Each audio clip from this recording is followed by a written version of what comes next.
பெண்கள் குழந்தைகளுக்கு எதிரான குற்றச்சம்பவங்கள். இது இந்த ஒரு 33-34 நாட்கள் ஆட்சியில் இதை பெரிதாக விமர்சிக்கக்கூடிய அளவில் இல்லை. இவங்களுக்கு ஒரு 6 மாதத்திற்கு விடலாம், இது வழக்கமாக நடக்கக்கூடிய ஒன்று தானே. யார் கவர்மெண்ட் இருந்தாலும் கிரைம் நடக்கத்தான் போகுது, ரேப்பு நடக்கத்தான் போகுது இல்லையா? அதனால் இது பெரிதாக பேசுபொருளாக்கப்பட வேண்டிய ஒரு விஷயம் இல்லைன்னு தோணுதா உங்களுக்கு? இல்லை இதுக்கு இந்த கவர்மெண்ட் பதில் சொல்ல வேண்டியது பொறுப்புன்னு நினைக்கிறீங்களா? ஆக்சுவலாக எல்லாருக்கும் வணக்கம். நான் நீண்ட இடைவெளிக்கு பிறகு இன்றைக்கி தான் அரசியல் பற்றி பேசுகிறதுக்கு நான் பொதுத்தளத்துக்கே வந்திருக்கேன். ஏன்னா இன்றைக்கி ஆட்சியை இவர்கள் சொல்வது போல் நம்ம பொறுமையாக இருக்கணும், எப்படி பண்ணுறாங்கன்னு பார்க்கணும் அப்படிங்கிறதெல்லாம் அடிப்படையாக அரசியல் நாகரிகமாக கூட நானும் கருதுகிறேன்.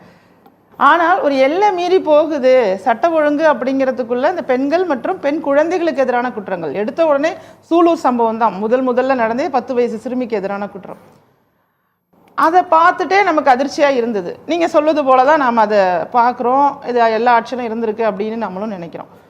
இதோட நீட்சி என்ன ஆகுதுன்னா, தொடர்ச்சியாக தொடர் சம்பவங்கள் அதிகமாயிட்டே இருக்கு. 24 மணி நேரத்துக்குள்ள 24 சம்பவம் நடக்குது அப்படின்னா இதுக்கு மேலேயும் நாமெல்லாம் பேசலைன்னா, ஏன்னா மக்களுக்காக களத்தில் பல ஆண்டுகளாக போராடி மக்கள் மீது உள்ள அதீத பற்றில் நாம் செயல்பட்டு இருக்கிறதுன அடிப்படையில் இதற்கு மேலேயும் நம்ம பேசாமல் இருந்துடக்கூடாது அப்படிங்கிற ஒரு எண்ணத்தை நமக்கு உருவாக்கி தான் இந்த இடத்துக்கு நான் வந்திருக்கேன். இப்போ மிகுந்த மனவேதனையோட இந்த 2.5 வயது குழந்தை டாக்டர் சொல்லும் போது 2.5 வயசு தான் சொல்கிறாங்க. 2.5 வயசு குழந்தை இந்த அளவுக்கு பாதிக்கப்பட்டிருக்கு. அதற்கு முன்னதாக பல சம்பவங்கள் குழந்தைகளுக்கு எதிராக நிறைய நடந்திருக்கு. தாவேகா நிர்வாகிகளே பெண்களுக்கு எதிராக புகைப்படம் எடுக்கிறதா இருக்கட்டும், ஜூஸில் கலந்து கொடுத்தாங்க, இந்த மாதிரி அவங்களே பேட்டி கொடுக்குறாங்க. பெண்களுக்கு எதிரான குற்றங்கள் நிறைய நடந்துட்டு இருக்கு. இதெல்லாம் பார்க்கும்போது எதை நோக்கி பேசுகிறோன்னா, திரு விஜய் அவர்கள் உடனே ஆக்ஷன் எடுக்கணும் அப்படின்னு சொல்லி இந்த சிங்கப்பெண் திட்டம் இது புது திட்டம் கிடையாது. ஆக்சுவலாக ஜெயலலிதா அம்மா அவர்கள் பெண் கமாண்டோகளை வச்சு ஏற்கனவே இந்த திட்டங்கள்லாம் இருந்தது தான்.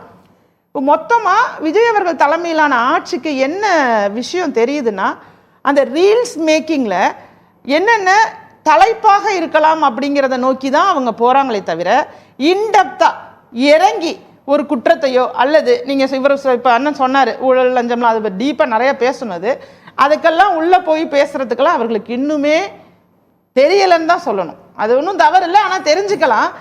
சட்ட ஒழுங்கு விஷயத்தை பொறுத்த வரைக்கும் நம்ம டைம் கொடுக்க முடியாது.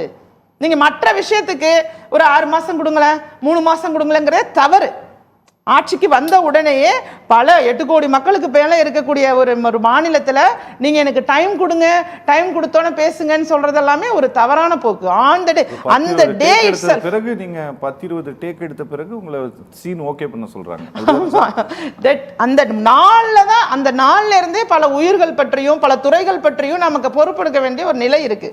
இன்னைக்கு அண்ணன் ரொம்ப இலகுவா சுலபமா 1 மாச குழந்தை அப்படிலாம் பேசுறத பார்க்கும்போது எனக்கே கஷ்டமா இருக்கு. இந்த குழந்தை 2.5 வயசு 2 வயசு 10 வயது குழந்தை பாதிக்கப்படுறாங்களே, அவர்களெல்லாம் குழந்தையா தெரியலையா? அன்னைக்கு மேடையில இருக்கும்போது உங்களுக்கு இரக்கமா இல்லையா ஸ்டாலின் சார் அப்படின்னாருல, அந்த வாசகம் பேசும்போது அப்படியே புல்லரிச்சு அப்படியே மக்கள் அப்படின்னாங்கல்ல, பஞ்சபூதங்களும் அப்படியே கைவழியா அப்படி இருந்தது இல்ல. அந்த சகோதரி நானுமே அந்த திமுகனுடைய விமர்சனம் பண்ணி நாங்க மேடை பேசாத சேனல் கிடையாது. ஆனா இப்ப பேசுவோம்.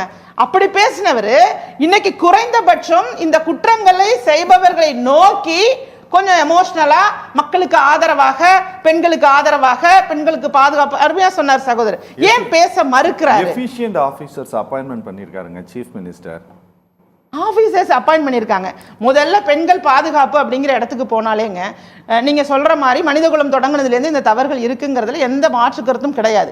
ஆனால் அது எந்தெந்த நாடுகளில் குறைவாக இருக்குங்கிறதுக்கு ஆய்வு பண்ணால் நமக்கு நிறைய விவரங்கள் வருது. இப்போ நார்வே இருக்கு, இங்கெல்லாம் பாதுகாப்பாங்க. டென்மார்க் இருக்கு, டென்மார்க்ல பெண்கள் 55-60 லட்சம் பாப்புலேஷன். இங்க டீசென்ட்ரலைசேஷன் கொண்டு வரலாம், அதிகார பகிர்வை உருவாக்கலாம். நீங்க மக்கள் தொகை அதிகமா இருக்கிறதுனால மட்டுமே குற்றங்கள் அதிகமா இருக்குன்னு பேசுறதை நான் ஏற்றுக்கொள்ள முடியாதுங்க. நீங்க அதிகார பகிர்வை உண்டாக்கி நீங்க பிரிச்சுக்கிட்டு தான் வேலை பார்க்கணுமே தவிர, நாம 8 கோடி பேர் இருக்கோங்கிறத வச்சு நம்ம இன்னும் முட்டாளா போயிட்டு இருக்க முடியாது. நான் மாடர்ன் அரசியல் பேசக்கூடிய ஒரு நபர் தான். அதன் அடிப்படையில் நீங்க என்ன செய்திருக்கணும்னா, நீங்க ஆட்சிக்கு வந்த உடனே விரைவு நீதிமன்றங்கள் வாயிலாக நிலுவையில் இருக்கக்கூடிய வழக்குகள், எத்தனை வழக்குகளை முடிக்கிறதுக்கு நீங்க முடுக்கி விட்டீங்க? எனக்கு பதில் சொல்லுங்க. திரு விஜய் அவர்கள் தலைமையிலான அரசு பெண்கள் பாதுகாப்புனா தண்டனைகள் கடுமையாக்கப்படணும். அப்பதான் ஒரு பயம் வரும் குற்றவாளிக்கு. இதைத்தான் நாங்க ஆரம்பத்திலேருந்தே சொல்றோம். எந்த ஆட்சி வந்தாலும் யார் வந்தாலும் என்ன எனக்கே எங்க தமிழகத்துல பெண்களோ பெண் குழந்தைகளோ இவ்வளவு சுதந்திரம் இல்லாம வெளியில கூட போக முடியாத ஒரு சூழ்நிலை இருக்காங்கிறது மன வருத்தத்தோட இருக்கு. அந்த நிலைமையை சரி செய்யறதுக்கு நீங்க ஒரு கமிட்டி அமைச்சிங்களா, அல்லது அந்த கமிட்டியில ஒரு எல்லா கட்சி சார்பாகவும் ஒரு நபரை வச்சு நீங்க ஆய்வு பண்ணுங்க, ஒரு விளக்கம், ஒரு நல்ல விஷயத்தை தான் நான் சொல்றேன். எங்களுக்கு காழ்ப்புணர்ச்சி கிடையாதுங்க, எந்த காழ்ப்புணர்ச்சியும் கிடையாது. கிரைம் ஒன்று நடந்த பிறகு, ஒரு குற்றம் நடந்து விட்டது, நடந்த பிறகு சம்பந்தப்பட்டவர்கள் யாராக இருந்தாலும் காவல்துறை கைது செய்து விடுகிறது. சம்பந்தப்பட்டவர்கள் யாராக இருந்தாலும், இந்த கட்சிக்காரன் அந்த கட்சிக்காரன் இல்ல, சார்வேனா இப்ப நடக்குதுன்னு சொல்லலாம். ஆனா உண்மையில கடந்த ஆட்சி காலத்திலும் நடந்தது. டிஎம்கேவினுடைய ஒரு எம்பியும் கைது செய்யப்பட்டார். சரியா? அதனால காவல்துறை அதனுடைய வேலையை செய்கிறது. ஆனால் அதை வைத்து எப்படி அரசியல் செய்தோம், எப்படி பெரும் குற்றம் சுமத்தினோம், நமக்கு இருக்கிற பாப்புலாரிட்டியை வச்சு அதை எப்படி ஜனங்க கிட்ட கொண்டு போய் ஒரு பெரிய மேனிப்புலேஷன் பண்ணோம் அப்படின்ட்டு ஒன்று இருக்குல்ல, அந்த நேரத்தில் அவர்கள் காட்டிய அந்த வேகம் ஆட்சிக்கு வந்த பிறகு அதான் அரசு நடந்துருச்சுல்ல, அவ்வளவுதானே பண்ண முடியும் இதுல அப்படிங்கிற அளவுல இவர்கள் மௌனத்தை கடைபிடிக்கிறார்களா? இந்த அரசு மௌனத்தையும் கடைபிடிக்கிறார்கள். இந்த தனிமனித ஒழுக்கம்ங்கிற வார்த்தையெல்லாம் புதிதா இருக்கு, புதுசா இருக்கு, ரொம்பவே புதிதா இருக்கு. இது என்ன மாதிரி இருக்குன்னா அப்படியே ஏமாற்றுவது போல இருக்குல்ல. நாங்க என்ன நாங்க என்ன சொல்றோம், நீங்க எப்படி இருந்தீர்களோ அப்படியே இருந்தா அது வேற. நாமளே புகழ போறோம், பாராட்ட போறோம், நமக்கு ஒண்ணும் குறை சொல்ல வேண்டிய அவசியம் எல்லாம் கிடையாது. நீங்க இந்த இடத்துல நான் சொல்ற இடத்தை நோக்கி பார்க்கும்போது, அன்னைக்கு விஜயனா பெண்களுக்கு எதிராக ஒரு குற்றம் கூட நடக்காதுன்னு சொன்னாரு. ஏன்னா அரசியல் புரிதல் இல்லாதவர்கள் தான் அவர்களுக்கு வாக்களித்தவர்கள். அரசியல் அறியாமையா இது நீங்க கோச்சுக்கிட்டாலும் அதான் உண்மை. நான் கவர்ச்சின்னுலாம் சொல்லல, உடனே ஒரு வாயில வருதுன்னு பேசியிருக்காரு, அதெல்லாம் இல்ல. கவர்ச்சியை விடுங்க, மாயையை விடுங்க. அறியாமையில் மக்கள் இருக்கிறார்கள், அரசியலை உற்று நோக்காதவர்கள் இருக்கிறார்கள், அரசியல் பற்றி தெரியாதவர்கள் சினிமாவை மட்டும் பார்த்து, சினிமாவில் ஒரு கதாநாயகர் எப்படி இருப்பாரோ, நீங்க இப்பதான் சொன்னீங்க ஒரு சீன், ஆனா வந்துருவாருன்னு நினைச்ச வீடு இடிக்கும் போது வரலையா அப்படிங்கிற மாதிரி. அந்த சீன் உண்மை, நானும் பார்த்தேன். இல்ல இதையெல்லாம் நினைத்து பேசிதான் 47 வந்து நிக்கிறாங்க. நாங்க தவறு சரிக்குள்ள எல்லாம் போகலங்க. நான் யார பத்தியும் பேசல, இங்க அரசியலே பேசல. முதல்ல பெண்கள் மத்தியில ஒரு அரசியல் விழிப்புணர்வு வர வேண்டும்ங்கிறதுனால இன்னும் வேகமாக நான் செயல்பட போறேன். அரசியல் அறியாமையில இருக்கிறதுனாலதான் சிறப்பு சகோதரி. ஒரு போதை ஒழிப்பையும் சேர்த்துக்கோங்க தயவு செஞ்சு. அதை நீங்க பேசுவீங்கன்னு நினைச்சா அதை மட்டும் விட்டீங்க. போறேங்க. போதை ஒழிப்புங்கிறது, போதை கலாச்சாரம் அதிகமா இருக்கு. இப்ப இவங்க போதை ஒழிப்புக்கு என்ன தீவிர நடவடிக்கை இந்த ஒரு மாதத்துல எடுத்தாங்கன்னா, ஏன்னா எல்லாமே டூ இயர்லி நீங்க சொல்றீங்க, அதனால நான் உங்க மேல பழி போட விரும்பல. நீங்க நல்லா புரிஞ்சுக்கீங்க. எனக்கு இன்னைக்கு பெண்கள் பிரச்சனை அதிகமா இருக்கிறதுக்கு போதைப் பொருள் தான் புழக்கம் தான் காரணம். அதுக்கு வேகமா ஏன் செயல்படல அப்படிங்கிறதுக்குமே எனக்கு விளக்கம் வேணும். கொடுப்பீங்களா? என்னென்ன வச்சிருக்கீங்க? இன்னும் ஒரே ஒரு விஷயம், முக்கியமான விஷயத்த சொல்லிடுறேன்.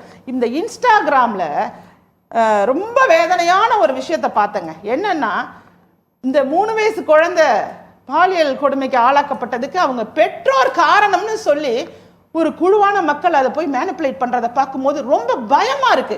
இந்த சமூகம் எதை நோக்கி போகுதுன்னு. ஏன்னா உண்மையா சொல்றேங்க, இது மிக மோசமான சூழ்நிலை ஏற்படுத்தும். ஒரு 3 வயது குழந்தையோ 2 வயது குழந்தையோ 10 வயது குழந்தையோ அவங்க பள்ளிக்கு போக வேண்டாமா? வீட்டு வாசல்ல நிக்க வேண்டாமா? நீங்க எப்படி வீட்டுக்குள்ளேயே வச்சு பூட்டி வளர்க்க முடியுமா குழந்தைகளை? பெண்ணாக பிறந்ததுனால எப்படி வளர்க்கணுங்கிறீங்க? இதுல என்ன பெற்றோரோட பங்கு இருக்க போகுது? அனுதினமும் பார்த்துட்டு இருக்க மனிதர்கள் இருக்கிற மத்தியில கூட ஒரு பெண் குழந்தை வெளியில போக முடியல. இந்த நாட்டோட நிலைமை நினைச்சு நம்ம அழுகக்கூடிய நிலைமையில இருக்கும். அதை புரிஞ்சுக்கிங்க. தயவு செய்து அவரை பிடிக்கும், அவரை ஒரு கதாநாயகராக பிடிக்கும் என்பதற்காக, தவறை எல்லாம் சரி செய்வதற்காக, அவருக்கு சப்போர்ட் பண்ணணுங்கிறதுக்காக முட்டு கொடுக்கலாம். ஆனா இந்த அளவுக்கு நீங்க முட்டு கொடுத்து 25 ஆண்டுகள் ஆட்சி செய்தவங்களுக்கு முட்டு கொடுத்துட்டு ஒரு மாசத்துக்கு எக்ஸ்போஸ் பண்றது யாருக்கு முட்டு கொடுக்கணும்? 30 நாள் முடியல மேடம். 30 நாள் முடியாத ஒரு கட்சிக்கு முட்டு கொடுக்கிறது சிறப்பா? 25 ஆண்டு காலம் இந்த அவலத்துக்கு காரணமாக இருந்த 2 திராவிட கட்சிகள் முட்டு கொடுக்கிறது சிறப்பான நம்ம பேச வேண்டாம், மக்களுக்கு தெரியும்.